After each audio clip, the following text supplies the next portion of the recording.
Hello friends, a great welcome to my channel. आज हम करने वाले हैं कांठापुरा बाय राजा राव।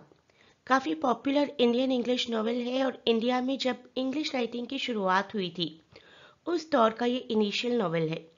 इस नॉवेल को हम कई पार्ट्स में अंडरस्टैंड करेंगे। आज हम कॉन्सेंट्रेट करेंगे कैरेक्टर्स की तरफ। कैरेक्टर्स के बाद कुछ फर्दर पार्ट्स भी करेंगे जिसमें समरी और क्रिटिकल एनालिसिस होगा, इंपॉर्टेंट कोट्स होगी। आपको एग्जाम में कुछ भी आ सकता है, समरी जानना बहुत ज़रूरी है नॉवेल को समझने के लिए। क्रिटिकल एनालिसिस अपने आंसर को प्रॉपरली लिखने के लिए, नॉवेल की अंडरस्टैंडिंग को, कोट्स आइडेंटिफाई करने के लिए आ सकती हैं। और एक बहुत ही इंपॉर्टेंट थीम है कांठापुरा स्थला पुराना क्यों कहलाता है। इसका मैं अलग से एक वीडियो आप लोगों को प्रोवाइड करूंगी।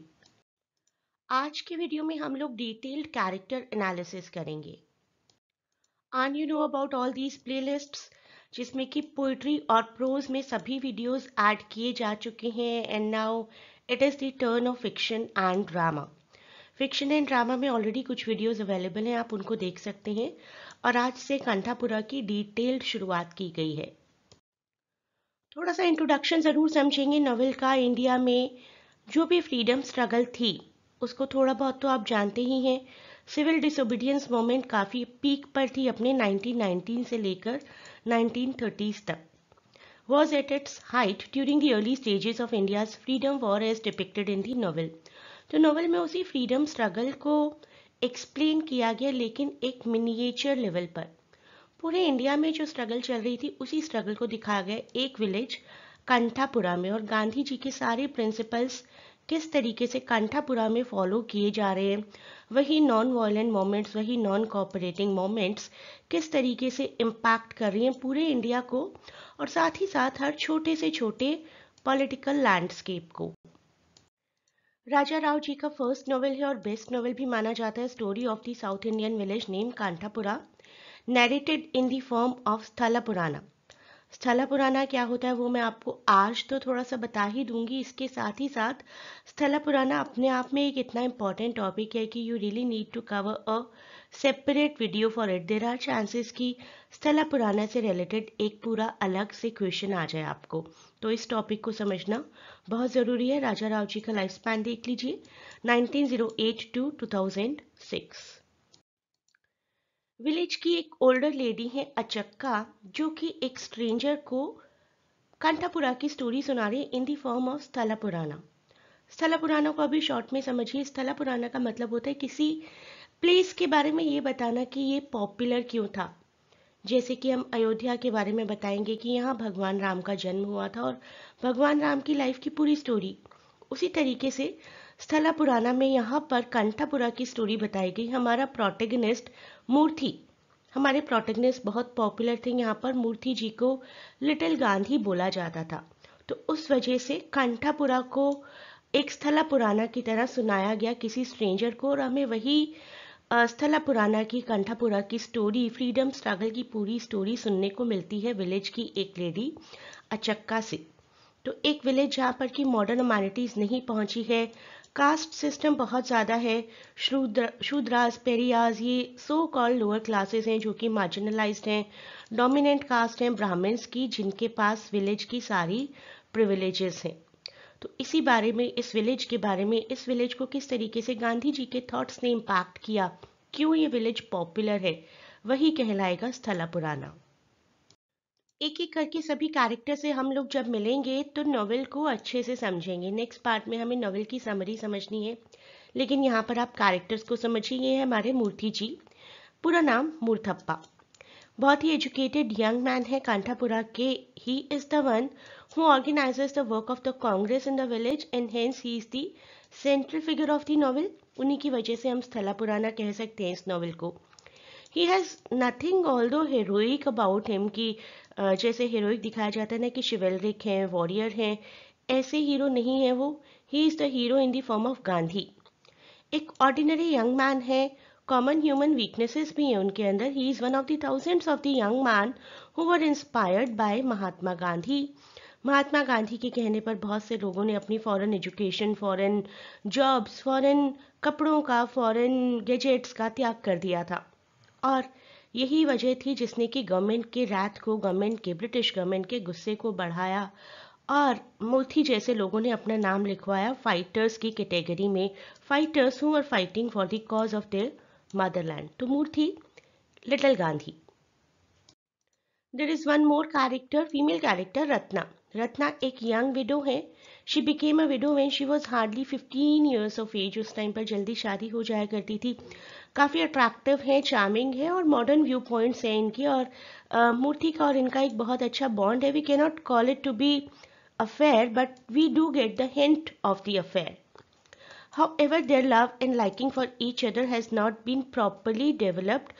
स्टोरी में जो डेवलप होता है that is the protest against the government. तो स्टोरी का major event is not romance but the protest against the British government. One more person, Patel Range Gowda, जिसको कि टाइगर ऑफ द विलेज बोला जाता है. He is the Patel of the Kanthapura, such as the government servant, and he too is a Gandhi man and a staunch supporter of Murthy.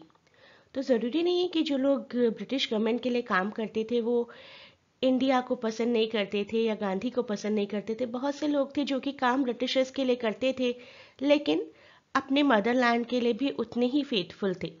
So he throws all his weight and authority in his favour and is of a considerable help to him in organizing the Congress work in Kanthapura. तो अपनी job, अपने status को give up करके मूर्थी को help out करने में लग जाते हैं in his mission to fight against the Britishers.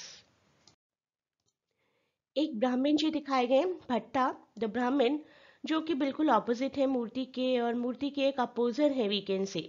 Agent of British government है and in league with the Swami in the city. City में उनके कोई करता धरता है जिसको कि वो लोग स्वामी कहते हैं, और स्वामी के हिसाब से इस विलेज में सारे काम हो रहे हैं और इस विलेज में पूरी कोशिश की जा रही है बाय द ब्राह्मण्स की गांधी मूवमेंट को डिफीट कर दिया जाए. सो वी कैन से कि he is a villain in our story. एक और पर्सन है, we can call him also to be the villain, Bade Khan. Bade Khan the policeman with his long beard, he is a symbol of British Raj and he is the symbol of the British presence in कांठापुरा. उनकी duty है कि British law, British order को maintain किया जाए और Gandhi movement को जितना हो सके सप्रेस किया जाए. उनकी लॉयल्टी, उनकी ड्यूटी पूरे तरीके से ब्रिटिशर्स के लिए, although he is an Indian, नाम से ही पता चल रहा है.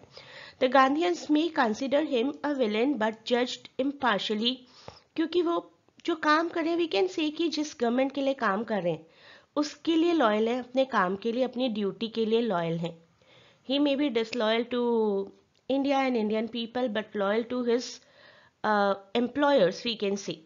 He may be an instrument of foreign government but it would be wrong to dismiss him as a heartless monster. तो ये कहना कि वो बिल्कुल हार्टलेस थे ये तो गलत हो जाएगा, क्योंकि जो वो काम कर रहे थे जिससे उन्हें ब्रेड एंड बटर मिल रहा था उस काम के लिए वो लॉयल थे. और ऐसे बहुत से लोग थे इंडिया में जो इसलिए ब्रिटिशर्स का साथ दे रहे थे कि उनको अपना ब्रेड एंड बटर और अपनी फैमिली को रन करना था. ऑल्दो उनको कम्प्लीटली सही कहना या कम्प्लीटली गलत कहना बहुत ही डिबेटेबल हो जाएगा, but we can not at least say them कि वो विलेन है पूरी तरीके से और हार्टलेस हैं. The white owner of Skeffington coffee estate. Coffee estate का भी एक अपना ही कैरेक्टर है, उसके बारे में भी आज ही बात करेंगे. पहले कॉफी एस्टेट के ऑनर को जान लेते हैं. स्किफिंगटन कॉफी एस्टेट एक बहुत बड़ा एस्टेट था कांठापुरा के बिल्कुल पास ही, जहां जिसको ऑन किया जाता था by the British person, by the white man, जिसको पॉपुलरली वहां के लोग कहते थे Hunter Sahib, because he always carries a Hunter और विप इन हिज हैंड, और बड़े ही आराम से फ्रीली यूज़ किया करते थे जब भी उन्हें थोड़ा सा भी गुस्सा आ जाता था किसी वर्कर पर, when he feels the worker is neglecting the duty.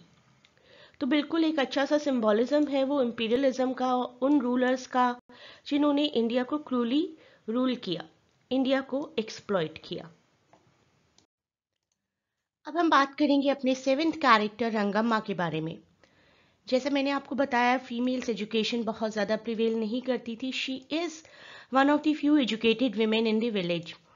Newspaper पढ़ती हैं, अपने आप को अपडेटेड रखती हैं, डे टू डे डेवलपमेंट्स क्या हो रही हैं सोसाइटी में she is aware of. Childless window हैं ये भी, और एक फैक्टर है जो कि जनरली नहीं हुआ करता था, शी इज़ प्रॉस्परस.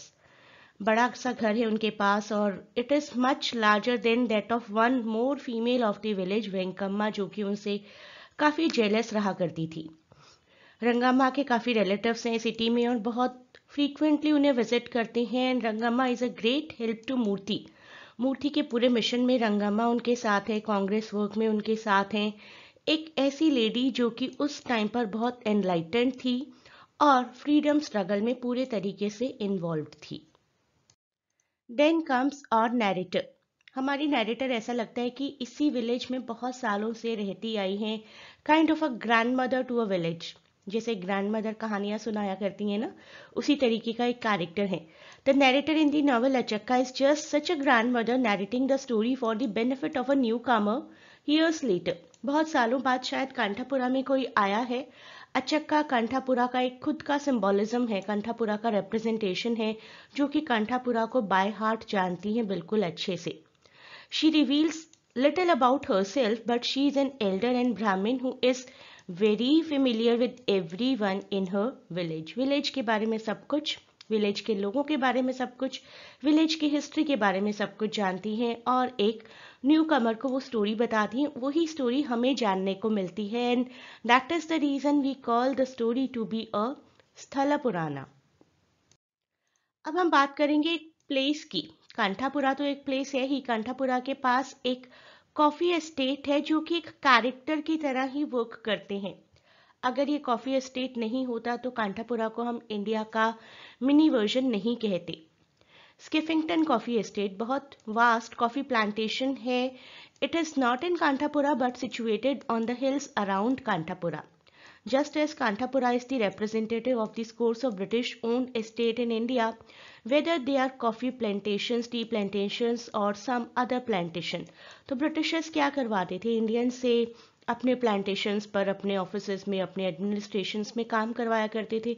उन्हीं का एक मिनी वर्जन है, उसी एक्सप्लॉयटेशन का एक मिनी वर्जन है। राजा राव ने इंक्लूड किया है कांठापुरा को just to show the exploitation being practiced over Indians by the Britishers. Okay. So he wanted to include an instance of large-scale economic exploitation of Indians by Britishers और depiction of coffee estate उनको enable करता है, राजा राव को enable करता है कि वो Indians का एक्सप्लॉयटेशन दिखा पाए। यही वो कॉफी एस्टेट है जहाँ पर वर्कर्स को एज अ बॉन्डेड लेबर काम करवाया जाता था, एक्सप्लॉयट किया जाता था, ठीक से पे नहीं किया जाता था, फीमेल्स का सेक्सुअल एक्सप्लॉयटेशन भी किया जाता था। तो आज हम कर चुके हैं कैरेक्टर्स। इन्हीं कैरेक्टर्स को अपने दिमाग में रखिए। नेक्स्ट पार्ट में हम लोग समरी और क्रिटिकल एनालिसिस करेंगे। Then we will go for important quotes and the final part, why Kanthapura is called a sthala purana. Please do not forget to share and subscribe the channel and provide your valuable feedback in comments.